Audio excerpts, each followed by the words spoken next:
your girl Sassyprincessify, and I am back once again with another video. I wanted to talk to you guys about and share with you guys about my top 5 tips on how to study for an exam. And without further ado, let's get into the video. This video, I want to share a few of my tips on how I study for exams. It depends on the type of exams that you have, so I will go in order from number 1 to 5 on what my tips for exams are. Now, these tips I use for mostly college, post-secondary education, and I wanted to share with you guys. Hopefully you guys could, benefit from these.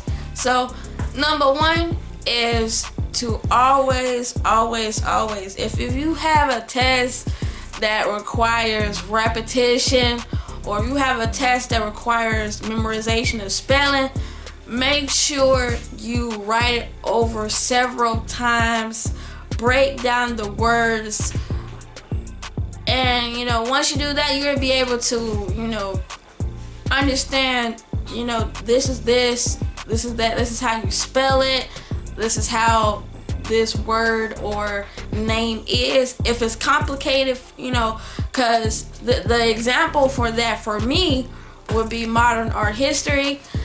Basically, in this class, this teacher wants us to memorize, spell, and summarize everything from the early 20th century to late 20th century. And for me, this past semester, we were in the 9th week. It helps me because I'm able to break down these names in categories. I'm able to break down the spelling of these names. I'm also able to break down what century they're in. With her, she does that all the time. Number 2 study habit would be, make sure you go over what your teacher is, telling you guys with that lecture a couple of times. And that, for me, like I said, goes back to this class. It helps me because she will put her notes up there, but then I will go back to my notes. And when I compare and contrast the notes, I'm able to add more detail because she wants us to be specific. So if you have an instructor like that, that requires spelling, memorization, and summarization, hopefully these tips get you.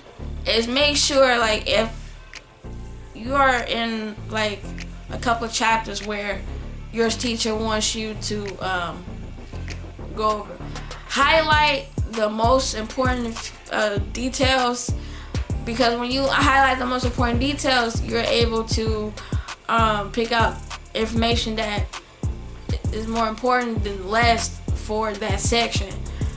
It helps me because some things that we are being tested on is not necessarily needed.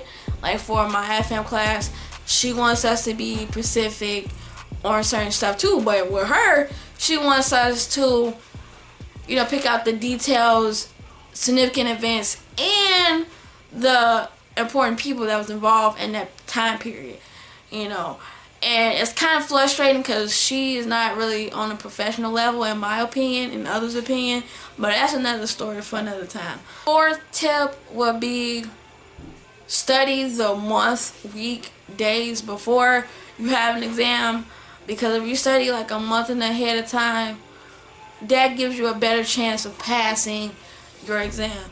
Because like I said, for example, I'm going back to modern art history. We just had our test on Valentine's Day, and she gave us back our test February 21st. I look at my test and she told me that I got an A+, 97% out of 100. You want to know why? Because 1, I do 8 hours of studying for her.